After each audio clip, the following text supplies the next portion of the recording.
कभी ध्यान दिया है जैसे जैसे उम्र बढ़ती जाती है हमारे दोस्त कम होते जाते हैं। वो जो पहले हर शाम कॉल करते थे अब महीनों तक हाल नहीं पूछते। वो जिनसे बिना बात किए नींद नहीं आती थी अब बस किसी पुराने चैट की तरह हमारे फोन में पड़े रहते हैं। लेकिन क्या यह अकेलापन है या कुछ और? कार्ल जंग, जो मॉडर्न साइकोलॉजी के सबसे गहरे थिंकर्स में से एक माने जाते हैं, कहते हैं कि loneliness is not the absence of people, it's the absence of understanding. यानी अकेलापन लोगों की कमी नहीं है बल्कि समझ की कमी है। वो लोग जो समय के साथ कम दोस्त रखते हैं दरअसल वो खुद के बारे में ज्यादा समझने लगते हैं। उनकी नजरों में दुनिया बदलती नहीं बल्कि साफ होती है। उनकी हंसी में अब चाइल्डिश एक्साइटमेंट नहीं होती बल्कि एक शांत गहराई होती है। और जब कोई उन्हें तुम बदल गए हो कहता है तो वो बस मुस्कुरा देते हैं क्योंकि वो जानते हैं कि वो वास्तव में अब खुद को पहचान चुके हैं। कार्ल जंग कहते हैं, the privilege of a lifetime is to become who you truly are. और यही सच्चाई उन लोगों पर लागू होती है जिनके दोस्त धीरे धीरे कम होते गए। उनका अकेलापन दरअसल आत्मज्ञान की प्रक्रिया है और इसी प्रक्रिया के दौरान उनके भीतर 6 अद्भुत गुण पैदा होते हैं जो किसी भी किताब में नहीं मिलते बल्कि जीवन के अनुभव से मिलते हैं। आइए जानते हैं वो 6 गुण कौन से हैं जो उन लोगों में आ जाते हैं जिनके दोस्त समय के साथ कम होते गए। गुण नंबर 1, गहरी आत्मजागरूकता, सेल्फ अवेयरनेस। जो लोग अकेले होते जाते हैं वो दूसरों को कम और खुद को ज्यादा देखने लगते हैं। कार्ल जंग कहते हैं, who looks outside dreams, who looks inside awakes. जो बाहर देखता है वो सपने देखता है, जो भीतर देखता है वो जाग जाता है। जब हम भीड़ में होते हैं तो हम दूसरों की तरह बनने की कोशिश करते हैं।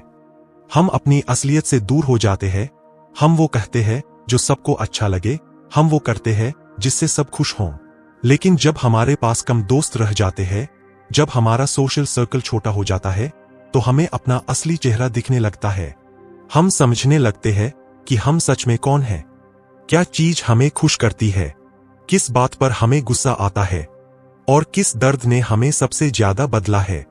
यह आत्मजागरूकता ही वो चाबी है जो हमें इनर पीस तक ले जाती है।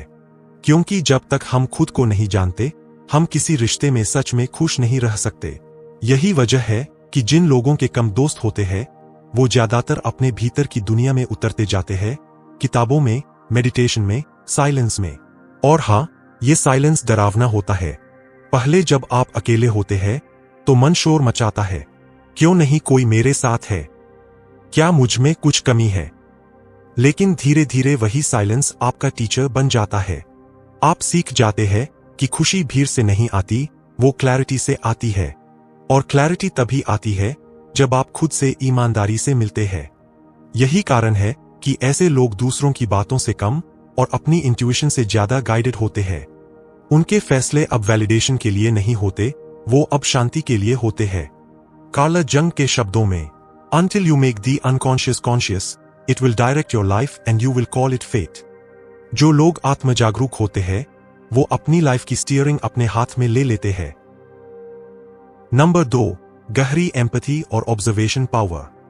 कम दोस्त होने का मतलब ये नहीं कि इंसान ठंडा या भावनाहीन हो गया, बल्कि उल्टा, ऐसे लोग और ज्यादा समझदार हो जाते हैं क्योंकि अब वो बातों से ज्यादा खामोशियों को सुनने लगते हैं। कार्ल जंग कहते हैं कि Everything that irritates us about others can lead us to an understanding of ourselves. यानी जो हमें दूसरों में परेशान करता है वो दरअसल हमारे भीतर का आईना होता है। जब हमारा सोशल सर्कल छोटा होता है तो हम रिश्तों को क्वांटिटी से नहीं क्वालिटी से मापते हैं। हम हर इंटरैक्शन को ऑब्जर्व करते हैं, कौन सच्चा है, कौन दिखावा कर रहा है, कौन सिर्फ अपने फायदे के लिए करीब आता है।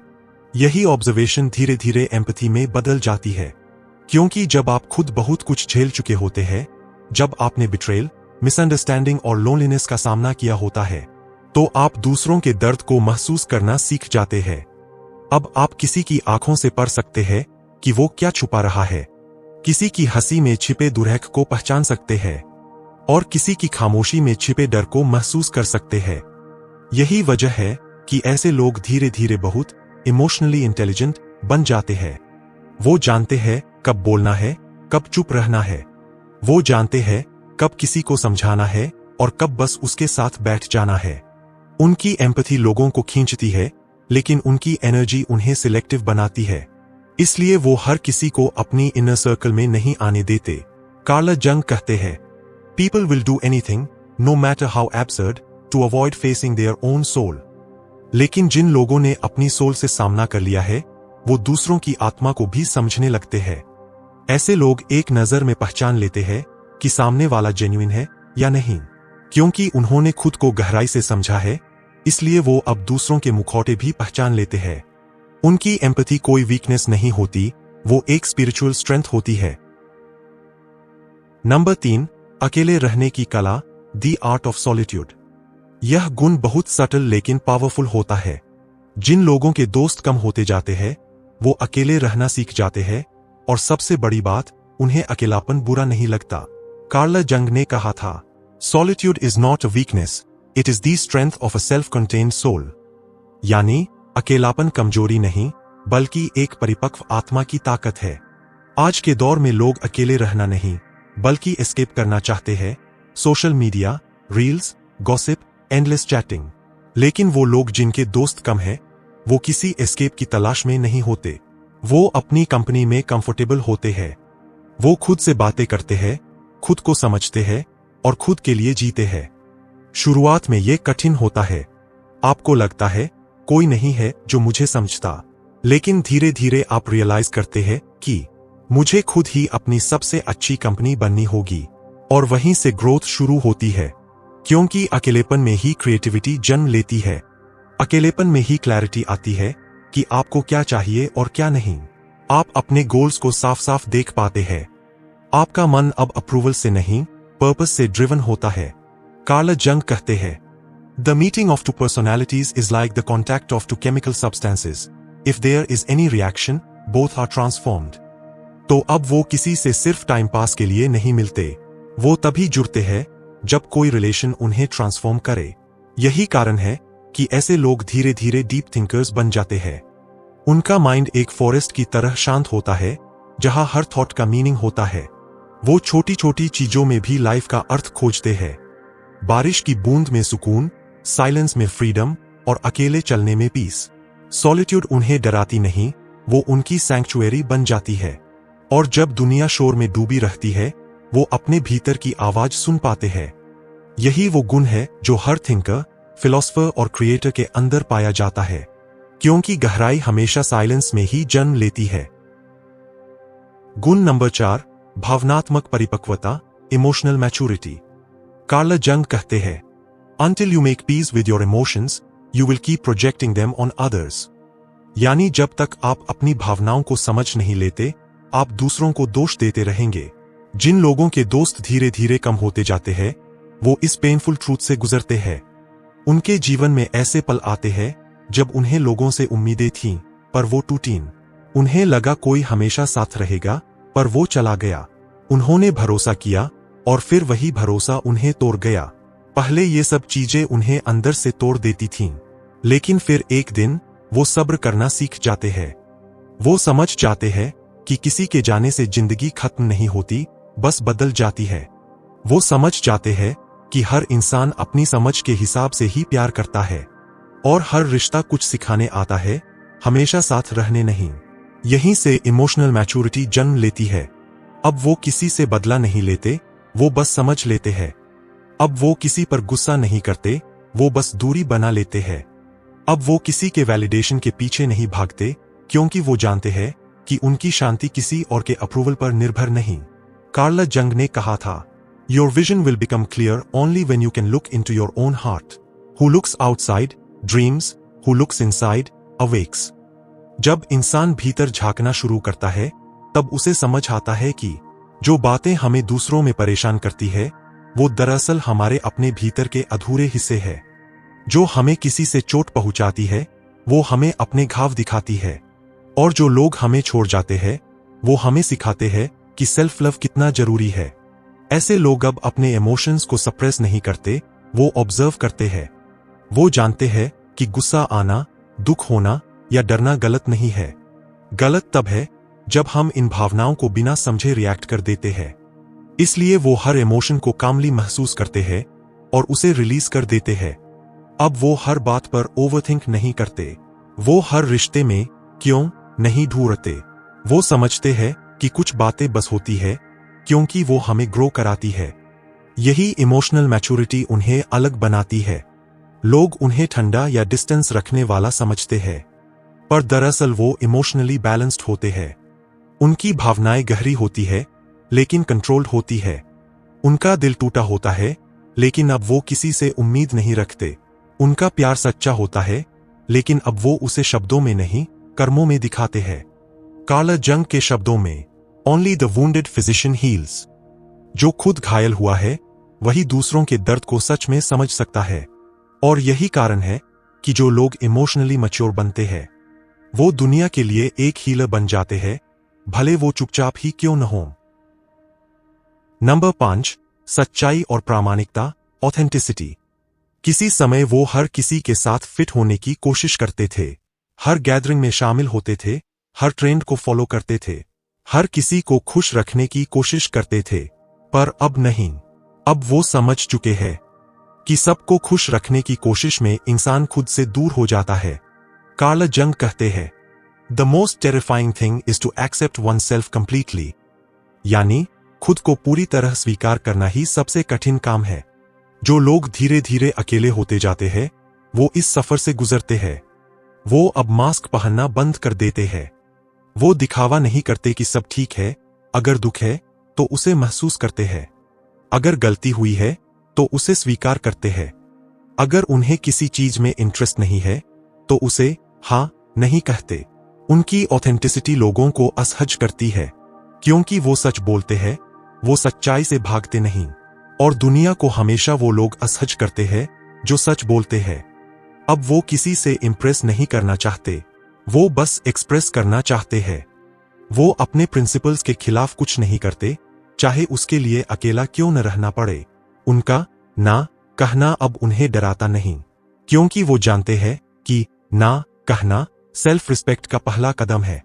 उनकी ऑनेस्टी अब लाउड नहीं होती, वो शांत होती है पर सच्ची होती है।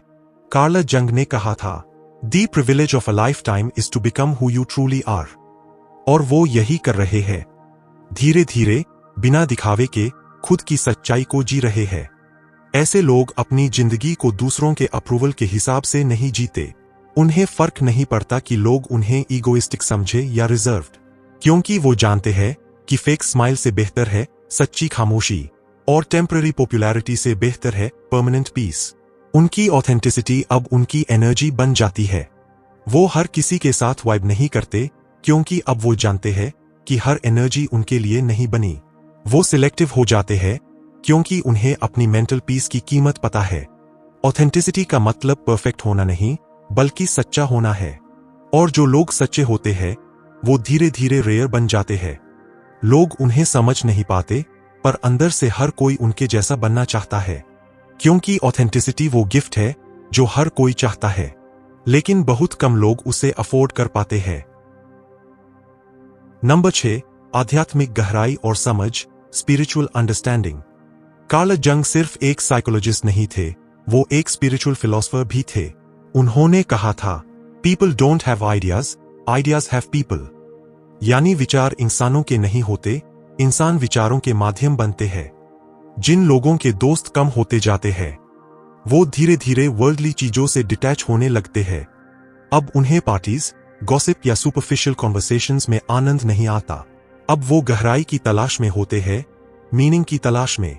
वो समझते हैं कि हर इंसान एक जर्नी पर है और हर रिश्ता, हर घटना, हर दर्द एक लेसन लेकर आता है। उनका दृष्टिकोण अब क्यों मेरे साथ हुआ से बदलकर मुझे इससे क्या सीखना है हो जाता है। यहीं से उनकी स्पिरिचुअल अवेकनिंग शुरू होती है। वो समझने लगते हैं कि लाइफ कंट्रोल करने के लिए नहीं, सरेंडर करने के लिए है। वो महसूस करते हैं कि हर चीज डिवाइन टाइमिंग में होती है। वो अब किसी को दोष नहीं देते, वो भरोसा करते हैं कि हर व्यक्ति अपने स्तर की चेतना पर व्यवहार करता है। कार्ल जंग कहते हैं, the soul knows the path but the ego resists. अब वो ईगो से नहीं, सोल से जीना सीख जाते हैं। वो हर चीज में मीनिंग देखने लगते हैं, चाहे वो हर्ट ब्रेक हो, फेलियर हो या लोनलीनेस। उनकी स्पिरिचुअलिटी लाउड नहीं होती। वो मेडिटेशन में नहीं, अवेयरनेस में होती है। वो मंदिरों से ज्यादा साइलेंस को पूजते हैं। वो अब बाहरी शांति नहीं, भीतर की शांति ढूंढते हैं। धीरे धीरे उनकी ऊर्जा बदलने लगती है। अब वो कम बोलते हैं, पर जब बोलते हैं तो शब्द दिल में उतर जाते हैं। अब वो कम दिखते हैं, पर जहां जाते हैं वहां एक गहराई छोड़ जाते हैं। ऐसे लोग अब लाइफ को हैपन नहीं करते, वो लाइफ को ऑब्जर्व करते हैं। हर इमोशन, हर लॉस, हर खुशी उनके लिए अवेयरनेस का मोमेंट बन जाता है। वो किसी से नफरत नहीं करते, क्योंकि वो जानते हैं कि हर आत्मा अपने अनुभव से गुजर रही है। कार्ल जंग ने एक जगह लिखा था, your visions will become clear only when you can look into your own heart. और यही स्पिरिचुअलिटी की परिभाषा है, भीतर झांकना, खुद को समझना और अपने अस्तित्व से जुड़ जाना। ऐसे लोग धीरे धीरे रेयर सोल्स बन जाते हैं। वो बाहर से चुप रहते हैं, लेकिन अंदर एक पूरी दुनिया चल रही होती है। वो भीड़ में नहीं, शांति में जीते हैं। उनके शब्द कम होते हैं, लेकिन हर शब्द में सच्चाई होती है। वो अब किसी को बदलने की कोशिश नहीं करते, वो बस खुद की फ्रीक्वेंसी ऊंची करते हैं। और यही वो अंतिम गुण है जो कार्ल जंग ने अपने जीवन से सिखाया, कि इंडिविजुएशन यानी अपने सच्चे अस्तित्व को पाना एक अकेलेपन से भरी लेकिन दिव्य यात्रा है।